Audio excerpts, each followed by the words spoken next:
નમસ્તે બાળકો, આ વિડીયોમાં આપણે કિલોગ્રામ શું છે અને કિલોગ્રામનો ઉપયોગ કેમ કરવો તેના વિશે શીખીશું.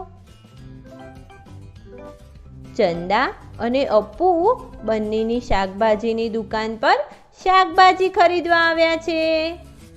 ચંદાએ બંને પાસેથી 4 સફરજન ખરીદ્યા. બંનેની પાસે એક પથ્થરોનો નાનો ઢગલો પડ્યો હતો. તેણે પહેલા ત્રાજવાની એક બાજુ ચંદાના 4 સફરજન મૂક્યા અને પછી તેણે ત્રાજવાની બીજી બાજુ એક એક કરીને પથ્થર મૂકવાના શરૂ કર્યા.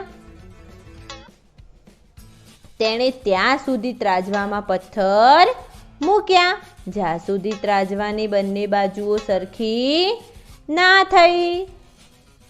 તેણે જ્યારે ત્રાજવામાં મૂકેલા પથ્થરોને ગણ્યા તો જાણવા મળ્યું કે ચંદાના 4 સફરજન 25 પથ્થર બરાબર છે.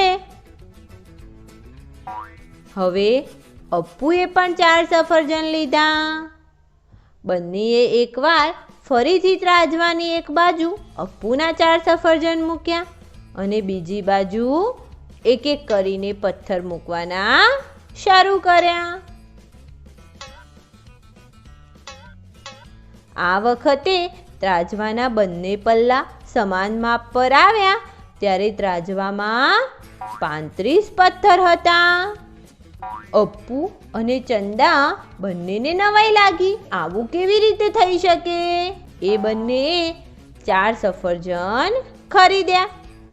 પછી પણ ચંદાના સફરજનનું વજન 25 પથ્થર બરાબર અને અપ્પુના 4 સફરજનનું વજન 35 પથ્થર બરાબર કેવી રીતે થઈ શકે? ત્યારે ભોલો ત્યાંથી પસાર થયો. તેણે અપ્પુ અને ચંદાને ચિંતામાં જોયા અને તેમને તેમની ચિંતાનું કારણ પૂછ્યું. ત્યારે ચંદા અને અપ્પુએ તેને આખી વાર્તા કહી તો ભોલો હસી પડ્યો. ચંદા અને અપ્પુ એ સમજી શક્યા નહીં કે ભોલો કેમ હસે છે. ભોલાએ બંનેની દુકાન પર રાખેલા થોડા પથ્થરો ઉઠાવ્યા અને કહ્યું કે આ જુઓ, શું તમને આ પથ્થરો સરખા વજનના લાગે છે? અને અપ્પુએ કેટલાક પથ્થરો જોયા. તેમાંથી કેટલાક નાના અને કેટલાક ખૂબ જ મોટા હતા. બંને માથું હલાવતા કહ્યું, ના ના. બાળકો, શું આપણે આ અલગ અલગ વજનના પથ્થરોથી કોઈ પણ વસ્તુના વજનનું માપ કરી શકીએ છીએ? ના. તો આપણે શું કરી શકીએ છીએ? ભોલાએ ચંદા અને અપ્પુને પણ આ વાત સમજાવી. ત્યારે બંનેએ ભોલાને પૂછ્યું કે તારે કોઈ પણ વસ્તુનું વજન માપવું હોય તો તું એ કેવી રીતે કરી શકે છે? ભોલાએ બંનેને સમજાવ્યું કે પથ્થર, દડો જેવી વસ્તુઓનું વજન હંમેશા એક સરખું નથી હોતું. આપણે તેને વજન માપવા માટે ઉપયોગ નથી કરી શકતા. એટલા માટે કોઈ પણ વસ્તુનું વજન માપવા માટે આપણે કિલોગ્રામ એકમનો ઉપયોગ કરીએ છીએ. કિલોગ્રામ કોઈ પણ વસ્તુનું વજન માપવાનો એક એવો એકમ છે જે હંમેશા એક સરખું જ રહે છે.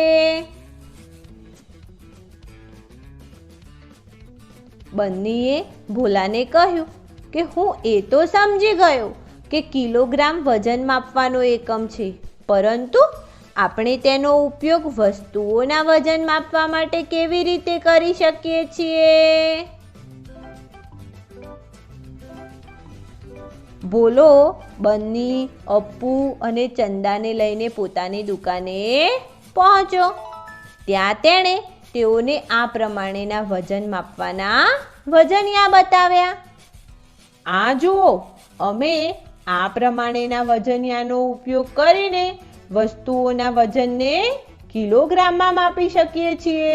આ વજનિયું 1 કિલોનું છે, આ 2 કિલોનું અને આ 5 કિલોનું વજનિયું છે. ભોલાએ ફરીથી તેની દુકાનના ત્રાજવામાં પહેલા ચંદાના 4 સફરજનનું વજન કર્યું. તેણે એક બાજુ ચંદાના સફરજન મૂક્યા અને બીજી બાજુ 1 કિલોનું વજનિયું મૂક્યું.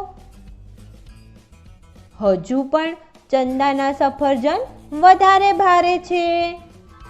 હવે ભોલાએ બીજું 1 કિલોનું વજનિયું મૂકી દીધું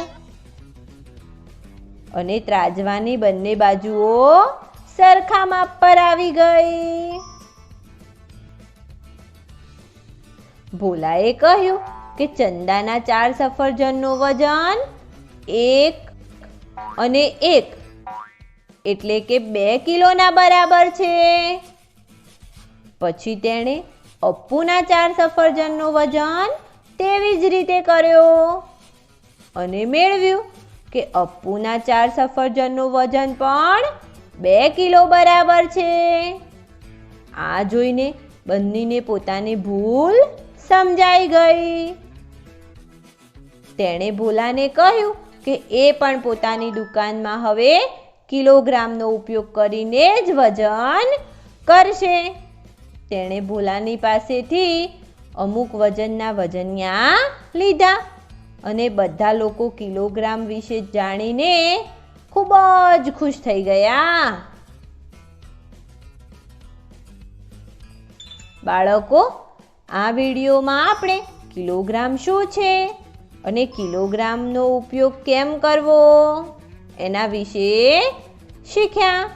આગળના વિડીયોમાં આપણે તેના વિશે કેટલાક રસપ્રદ ઉદાહરણ વધુ શીખીશું.